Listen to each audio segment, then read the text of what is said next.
हरियाणा के मुख्यमंत्री मनोहर लाल खट्टर साल 2024 में दो ऐसे कीर्तिमान स्थापित करने जा रहे हैं जो हरियाणा के किसी भी दूसरे नेता ने अब तक कायम नहीं किया है।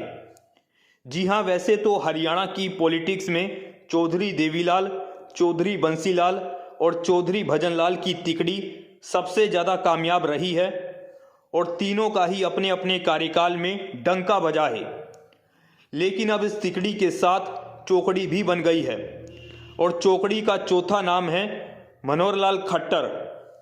मनोहर लाल खट्टर हरियाणा की सियासत के नए सरताज बन गए हैं और अप्रैल के महीने के अंदर मनोहर लाल खट्टर हरियाणा में सबसे ज़्यादा लंबे समय तक सीएम बनने का कीर्तिमान अपने नाम लिखवाने का काम करेंगे। अभी तक ये कीर्तिमान नेता प्रतिपक्ष भूपेंद्र सिंह हुड्डा के नाम है और अप्रैल में ये कीर्तिमान मनोहर लाल खट्टर के नाम पर स्थापित हो जाएगा। मनोहर लाल खट्टर भी अपने आप को खट्टर की बजाय मनोहर लाल कहलवाना पसंद करते हैं और उन्होंने 10 साल के दौरान हरियाणा की सियासत में बड़ा मुकाम हासिल किया है। 2014 से पहले हरियाणा की सियासत में मनोहर लाल खट्टर को कोई नहीं जानता था। 2014 से पहले मनोहर लाल खट्टर की हरियाणा की सियासत में बड़ी पहुंच नहीं थी, लेकिन प्रबल राजयोग के बलबूते पर और मोदी और अमित शाह के आशीर्वाद के चलते मनोहर लाल खट्टर हरियाणा की सियासत के सबसे मजबूत खिलाड़ी बन गए हैं और 2024 की सियासत में भी मनोहर लाल खट्टर तीसरी बार सीएम बनने का कीर्तिमान भी अपने नाम कर सकते हैं। अभी तक हरियाणा की पॉलिटिक्स में कोई भी नेता लगातार तीसरी बार सीएम नहीं बना है।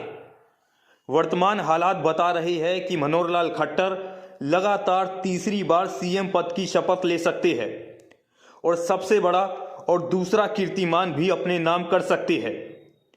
मनोहर लाल खट्टर एक सधे हुए तरीके से अपने आप को आगे बढ़ाने का काम कर रहे हैं। कुछ लोग कह रहे हैं कि मनोहर लाल खट्टर के साथ भी वही हो सकता है जो मध्य प्रदेश में शिवराज सिंह चौहान के साथ हुआ, जो छत्तीसगढ़ में रमन सिंह के साथ हुआ, जो राजस्थान में वसुंधरा राजे के साथ हुआ। लेकिन जनाब, तीनों ही नेताओं और मनोहर लाल खट्टर में काफ़ी अंतर है। दरअसल वो तीनों ही नेता अपने आप को हाईकमान के सामने बड़ा बनाने का प्रयास कर रहे थे। वो अपने अपने राज्यों में अपना अलग से कैडर बनाने की कोशिश कर रहे थे। वो अपने तरीके से राज करने की परंपरा पर चल रहे थे। लेकिन मनोहर लाल खट्टर ऐसे नहीं हैं। मनोहर लाल खट्टर वही करते हैं जो उन्हें हाईकमान की तरफ से आदेश दिया जाता है, यानी वो लकीर के फ़कीर है।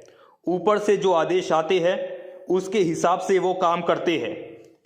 अभी तक मनोहर लाल खट्टर ने एक बार भी लक्ष्मण रेखा पार करने का काम नहीं किया है। मनोहर लाल खट्टर ने एक बार भी अपने दायरे से बाहर निकलकर अपनी अलग से टीम बनाने का प्रयास नहीं किया है।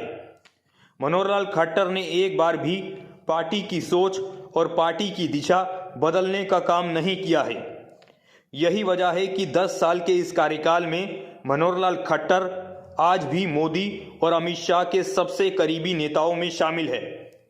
एक हफ्ते पहले अमित शाह ने कुरुक्षेत्र के बाद चंडीगढ़ में उनकी कोठी में लगभग आधा घंटा तक खट्टर के साथ बातचीत करके ये बता दिया है कि वो सबसे ज़्यादा भरोसा उन पर रखते हैं और उनकी अगुवाई में ही 2024 का चुनाव लड़ा जाएगा।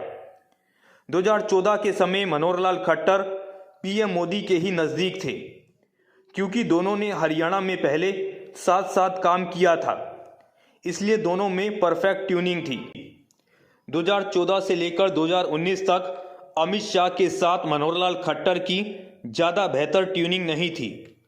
लेकिन अब अमित शाह भी मनोहर लाल खट्टर को पसंद कर रहे हैं, उनको समर्थन दे रहे हैं और उन्होंने हरियाणा की सरकार को लेकर मनोहर लाल खट्टर की ज़बरदस्त तरीके से तारीफ करने का काम किया है और इस तारीफ के जरिए उन्होंने बता दिया है कि मनोहर लाल खट्टर ही लगातार तीसरी बार हरियाणा के सीएम बनेंगे और उनकी अगुवाई में ही हरियाणा में 2024 का चुनाव लड़ा जाएगा।